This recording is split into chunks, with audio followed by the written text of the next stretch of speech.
Guys, Teacher Paul here, and today we are learning about IKEA. This is Susan saying IKEA from Sweden, the story how it became what it is today. And the channel that made this video is called Next Billion. If you want to go check it out, the link is in the description. The title of the video is Behind the Life of Ingvar Kamprad. I was almost going to say I har en plan because I saw Ingvar. You guys know Jonsson-ligan. I've reacted to 1, 2, 3, and 4. 4 Jonsson-ligan. So this is IKEA's legendary founder. Let's go, guys. Don't forget to like and subscribe. This is my Sweden channel, so subscribe so you won't miss. Let's go.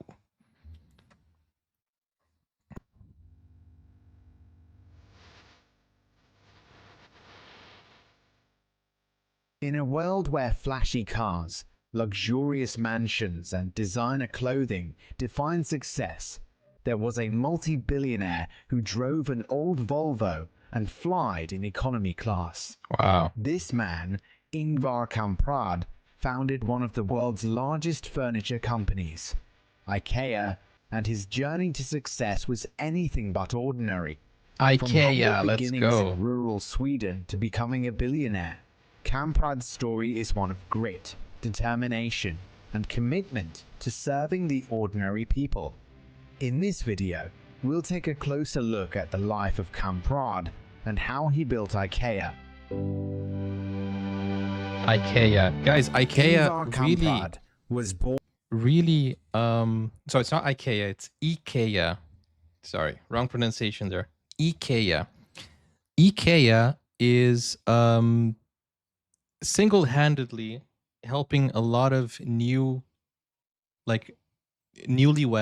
people who get married and want to have furniture. IKEA comes and saves the day, honestly. I know because I went to IKEA and it was there where I got all my furniture when I was when I just got married. Well, technically not just got married, when I moved to London. It was IKEA who saved us. Born in the small village of Uggernaryd in southern Sweden in 1926. This was the time of the Great Depression. Poverty was widespread and many families were struggling to make ends meet. Not only do they have everything, but everything is DIY, do it yourself. You literally, you can't go wrong. You just look at the design and just go ahead and do it, Poverty was widespread and many families were struggling to make ends meet. Ingar's family was no exception. Despite his family's struggles, Kamprad wanted to contribute to their family. At just 5 years old, he started selling matches to his neighbors to make some extra money. That's crazy. It was the start of Kamprad's entrepreneurial journey, and his business instincts only grew from there. At 5 years old. By the time he was 10, he rode his bicycle in the neighborhood, selling fish and pencils. Fish After finishing and high school, pencils. Ingvar took a bold decision of discontinuing education to start his own business. In 1943, he founded IKEA, which was originally a mail-order business that sold... He started saying IKEA. No, he said IKEA, and then he said IKEA, but the pronunciation is IKEA. everything from pens and wallets to picture frames and jewelry. The name IKEA came from his initials, I and K, combined with the first letters of the farm and village where he grew up, Elmtryd and Uggernaryd. Wow, I didn't know that. Ingvar was determined to make his new business a success, and he traveled throughout Sweden, building relationships with local manufacturers and suppliers to get the products he needed. As the years passed, Ingvar's mail-order business began to grow, and he started to see new opportunities. Ingvar quickly realized that there was a huge demand for affordable furniture in post-war Sweden. He began selling furniture as well, and by the 1950s, furniture sales had become IKEA's primary focus. Ingvar's unique IKEA. approach to furniture sales was revolutionary. He recognized that furniture Nice, shopping man. was often an intimidating and frustrating experience for consumers. And the thing about IKEA is they have amazing structures where you kind of like tour. It's kind of like a tour, and they put you into these different places. You can try out the rooms, for example. You can kind of like you can just go there and say, I want this whole room, and then you can have it. And it's very interesting. And you walk like you tour it, and if you've ever been to an IKEA, you know how it works. And the food. It's always awesome to have some Swedish meatballs afterwards, or the hot dog, which is the cheapest in London, I would say. I've never seen hot dogs at 90p or 90 cents, and they have it in IKEA. So it's very interesting. It's a very nice, it's a day out, honestly. I don't like going to shops for a day out, but we normally go to IKEA to just have a day out, you know. My wife loves going there. You can look at the furniture, and then you can go and have some food, you know, and then you can just have some meatballs. It's interesting. Furniture stores were often seen as high-end and exclusive, with prices that were out of reach for many people. Which is Ingvar crazy. wanted to change that. Crazy, He crazy. believed that everyone deserved well-designed, functional furniture at an affordable price. So, he created the concept of democratic design, which focused on making beautiful and functional furniture available to everyone, regardless of their income or social status. The only thing that I'm going to say is that it is cheaper than any other store, but it does feel less quality. Obviously, if you're going to compromise on the quality, then the price will drop. But I feel like a few of the IKEA furniture, it does hold up, but some of them are lower quality. It depends. If you get the cheapest of the cheapest, yeah, it's going to be lower quality. And guys, he does look a little bit like Charles Ingvar Jonsson Sikan. Just a little The bit. major breakthrough for IKEA came in 1956. Ingvar noticed a customer dismantling the legs of a table to squeeze it in their car.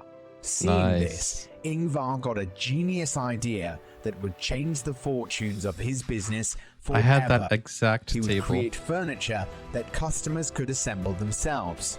This Nice. allowed IKEA to sell furniture at a much lower price point, and it also made the shopping experience more fun and interactive. This flat pack furniture concept was a hit, and IKEA expanded outside of Sweden and opened its first store in Norway. Norway. This was followed by stores in Denmark, Switzerland, and West Nice. Germany. By the Denmark end of and the Switzerland. decade, That's so cool because I react to all of these countries. It's nice to see places I recognize. Sweden, Denmark, Norway, Switzerland, and Germany showed up there. Have you seen is Arizona iced tea raising its prices? I haven't seen that, no. Not yet. the company had opened stores in other parts of Europe, including Belgium, France, Belgium. I lived in United Belgium. Kingdom, and I even live in in the the UK. United States. Ingvar Kamprad's strategy of offering stylish furniture at affordable prices proved to be successful, and the company quickly became a household name. And Ingvar became one of the wealthiest persons on earth, Wow. with a net worth of over $58 billion. Although How much is rich, IKEA worth today? Does anybody know the net worth of IKEA right now? Kamprad's personal life was just as modest as his business practices. He continued to live in the same small house he bought in 1958, and he drove an old Volvo that he affectionately called Old Lady. Even as a billionaire, he chose to fly economy class, refusing to indulge in the luxuries of first class. Wow. But Kamprad's Such a humble frugality guy. was not just a matter Such a humble guy, but the thing is, first class. But Kamprad's frugality was not just a matter of saving money. He believed that living simply was the key to happiness. There we go. He That's once it. said, "We don't need flashy cars or a lot of money. We need good lives and a healthy planet." Nice. Kamprad's dedication to sustainability was also reflected in his... So there's a thing of what is the law of being humble in Norway? Youth law? Do you guys remember? You know what I'm talking about? I forgot the name of it. Do you have that in Sweden as well? Kamprad's dedication to sustainability was also reflected Jante in his law. business practices. He was an early advocate for renewable energy and implemented eco-friendly practices at IKEA's factories and stores. Nice. And he was committed to giving back, donating millions to charity and supporting social causes. And despite his success, These are such Kamprad nice remained people. humble and grounded. He was known for his warmth and generosity. He looks like such a nice guy. Does remind me of Charles Ingvar, I'm not gonna lie, but really nice guy. Remained humble and grounded. He was known for his warmth and generosity, and he was deeply respected by his employees and colleagues. In 2018, passed away. Kamprad passed away at the age of 91. Oh, rest in But peace. his legacy lives on. 91 is... IKEA continues to thrive, and you know, Kamprad's commitment to simplicity, affordability, and sustainability remains an inspiration to entrepreneurs and business leaders around the world. So, the next time you buy IKEA furniture, remember the story of Ingvar Kamprad and the incredible Is this a legacy movie about him? he left behind. Oh man. So who runs IKEA now? Is it his family? I hope so. I hope I hope they never go away from what his ideals were. I hope they always keep it cheap, and I hope they always keep, doing what he wanted to do. His dream. And not only is the furniture cheap, but as I said, the food is also cheap. So I've had the Swedish meatballs in IKEA, and there are so many good things that you can eat there too. Like the hot dogs are really good too. So that's pretty cool. The only thing I think they should do is they should have more Swedish products. I know it's not a Swedish store, but they should have Swedish products because they have a store, at least here in the UK, they have outside of the IKEA, they have this restaurant, and then they have a shop, a quick shop. But none of those brands I recognize. Like literally, it's just I think it's own brands. Nothing straight from Sweden, I would say. Like I was looking for some Swedish products to review. There was nothing there. Nothing that I would say, oh, this is famous in Sweden, But with that said, guys, I did review the feel. How do you say heading? How do you say fish? Is feel? I don't know. Remember, I reviewed it here with you guys. But anyways, we're here live on Twitch, guys. Come join us. And if you want to watch full movie reactions, including a lot of movies from Sweden as well, Jönssonligan, Emil, Ronja, other stuff, go over to Buy Me a Coffee or two, Patreon. Link is in the pinned comments. And if you want to request videos, you can go there as well. Or you can click over here to watch more videos. I will see you on the next one. Take care for now. Thank you so much again, Susan. Bye-bye, guys.